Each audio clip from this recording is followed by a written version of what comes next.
જય શ્રી રામ. 50 દિવસની MCQ સિરીઝમાં દિવસ 12 ક્વેશ્ચન પહેલો.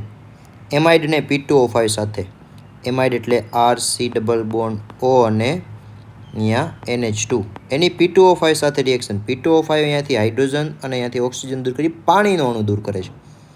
પાણીનો અણુ દૂર થાય તો કાર્બન નાઇટ્રોજન વચ્ચે ટ્રિપલ બોન્ડ બનશે એટલે નાઇટ્રાઇલ સંયોજન બનશે. બીજો, NH3 સાથે પ્રક્રિયા ક્લોરોઇથેનની. તો ભાઈ આ એમોનોલિસિસની પ્રક્રિયા છે ને એમોનોલિસિસમાં પ્રાથમિક, દ્વિતીયક, તૃતીયક, ચતુર્થક બધા એમાઇન બને છે એટલે આન્સર થશે ફોર્થ. કાર્બાઇલેમાઇન કસોટી, તો કાર્બાઇલેમાઇન કસોટીમાં NC સંયોજન મળે. કાર્બાઇલેમાઇન કસોટી કોના માટે વપરાય તો કે પ્રાઇમરી એમાઇન માટે. ચતુર્થક એમોનિયમ ક્ષાર બનાવવો હોય તો ઇથાઇલ એમાઇન એટલે એમાં ઓલરેડી એક કાર્બનની શૃંખલા છે, વધારાની બીજી 3 કાર્બનની શૃંખલા એડ કરવી પડે તો અહીંયા 3 આલ્કાઇલ ગ્રુપ સાથે પ્રક્રિયા કરવી પડશે.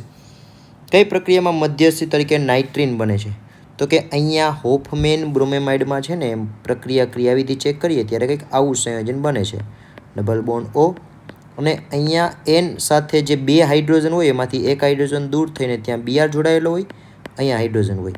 હવે આની પ્રક્રિયા OH- સાથે થાય એટલે અહીંયાથી હાઇડ્રોજનને ખેંચશે, હાઇડ્રોજન પોતાના 2 ઇલેક્ટ્રોન અહીંયા આપીને નીકળશે, એ જ સમયે બ્રોમિન 2 ઇલેક્ટ્રોન લઈને નીકળશે, લોન પેર એક તો હાજર હોય તો અહીંયાથી નિપજ મળશે RC ડબલ બોન્ડ O અને નાઇટ્રોજન ઉપર છે એ 2 લોન પેર દેખાશે.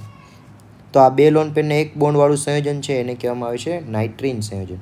તો અહીંયા હોફમેન બ્રોમેમાઇડમાં નાઇટ્રીન મધ્યવર્તી બને છે. ક્વેશ્ચન 7.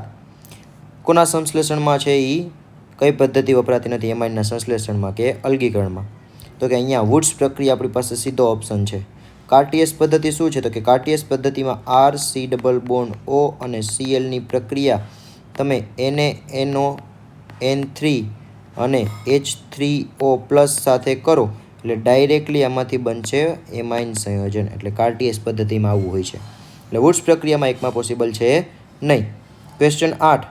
ક્યુ સાયક્લોહેક્ઝેનોન એ સ્કીપ બેઝ સાથે પ્રક્રિયા આપણી. સ્કીપ બેઝ એટલે શું? કાર્બન ડબલ બોન્ડ ઓક્સિજનની પ્રક્રિયા કોઈ પ્રાઇમરી એમાઇન સાથે કરવામાં આવે ત્યારે આમાંથી 2 હાઇડ્રોજન જાય, અહીંયાથી એક ઓક્સિજન જાય, ટોટલ પાણીનો અણુ દૂર થઈ કાર્બન ડબલ બોન્ડ નાઇટ્રોજન અને અહીંયા કાર્બનની શૃંખલા હોય તો આને કહેવામાં આવે છે સ્કીપ બેઝ સંયોજન. તો પ્રાઇમરી એમાઇન છે ને સ્કીપ બેઝ આપે એટલે અહીંયા તમારો થશે આન્સર 3.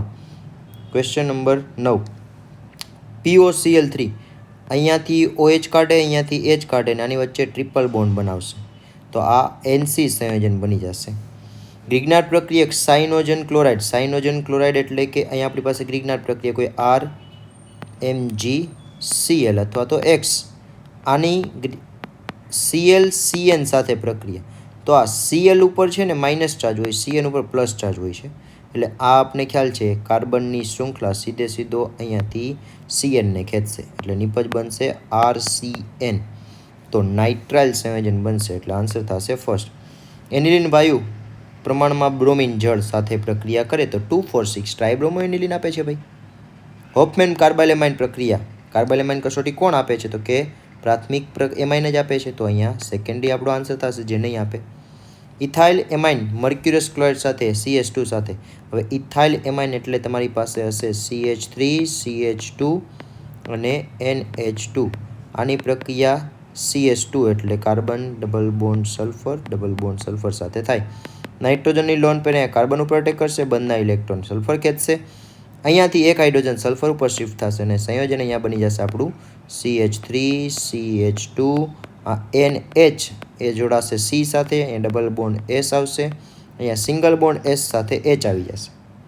હવે આ જે આપણી પાસે છે મર્ક્યુરસ ક્લોરાઇડ છે આની અંદર એડ કરવામાં આવે HgCl2 તો થશે એવું કે આ પ્રક્રિયા દરમિયાન છે અહીંયાથી હાઇડ્રોજન દૂર થશે, અહીંયાથી SH દૂર થશે અને આ નિપજ સ્થિતિ બનશે CH3 CH2 N double bond C double bond S. આ સંયોજનને કહેવામાં આવે છે થાયોસાયનેટ એટલે આન્સર થશે તમારો થર્ડ.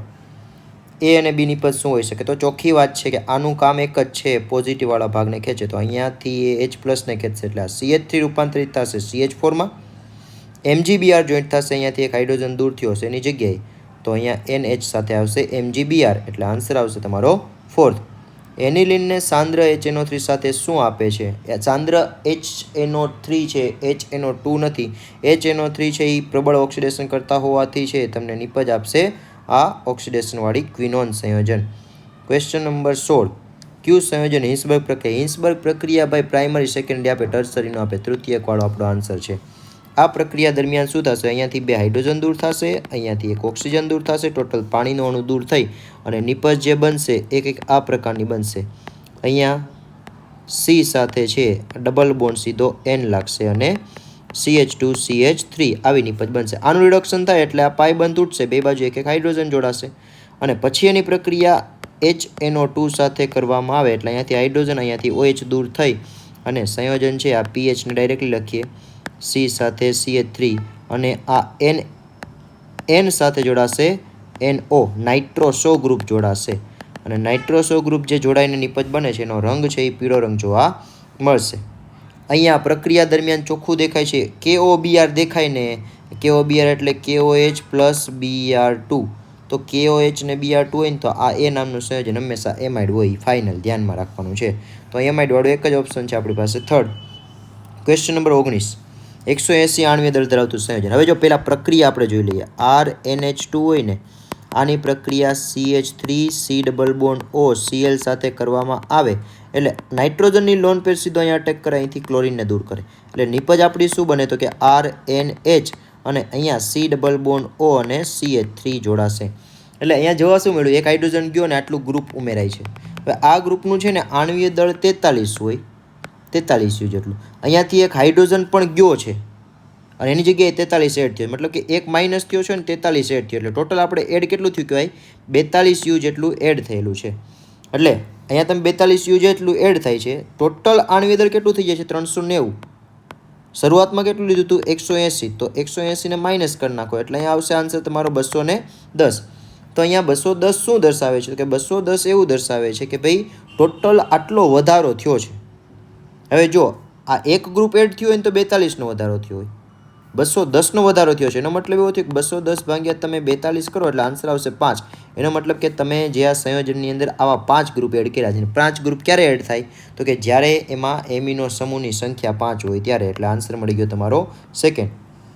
ક્વેશ્ચન 20. નીચેની પ્રક્રિયામાં મળતી અંતિમ નિપજ. ચાલો ભાઈ ચોખ્ખી વાત છે, Ac2O એટલે અહીંયા સીધો બની જાય C ડબલ બોન્ડ O અને CH3. પછી બ્રોમિનેશન એટલે ઓર્થો પેરા, પણ અહીંયા પેરા પોઝિશન ઓલરેડી બીજી છે એટલે અહીંયા ખાલી ઓર્થો ઉપર Br લાગશે. પછી H પ્લસ એટલે આ ભાગ નીકળીને પાછો એનિલિન બની જશે. તો આવી નિપજ કઈ દેખાઈ રહી છે? તો કે ક્વેશ્ચન નંબર આન્સર નંબર 4. આપેલી પ્રક્રિયા, આ પ્રક્રિયા જે દેખાય છે એમાં છેલ્લામાં શું બન્યું છે? C2H5OH સાથે પ્રક્રિયા કરીને આવું બન્યું છે. એનો મતલબ એવો થયો કે આ Z વાળું સંયોજન છે ને ડાયઝોનિયમ ક્ષાર હોઈ શકે, પણ કેવા પ્રકારનો? તો કે N2 પ્લસ Cl માઇનસ અને બ્રોમિન આટલી પોઝિશન ઉપર જોડાયેલા હશે. હવે આટલી પોઝિશન ઉપર હોય ને પછી એની ઇથેનોલ સાથે પ્રક્રિયા તો આટલો ભાગ નીકળીને બેન્ઝીન બને, એટલે મતલબ કે આ વાળી નિપજ ત્યારે બને. તો એનો મતલબ આ વાયની અંદર અહીંયા N2Clની જગ્યાએ શું હશે? NH2 અને અહીંયા NH2 જો બ્રોમિનેશન થયા પછી હોય તો અહીંયા જે સ્ટાર્ટિંગનો X છે એ તમારો શું હોઈ શકે? તો કે ત્યાં હશે એનિલિનવાળો ભાગ.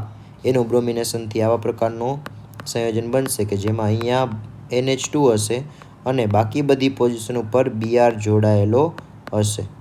તો અહીંયા આપણે જોઈએ છીએ શું? તો કે એ પ્રક્રિયક X શું છે? તો કે એ પ્રક્રિયક X છે એ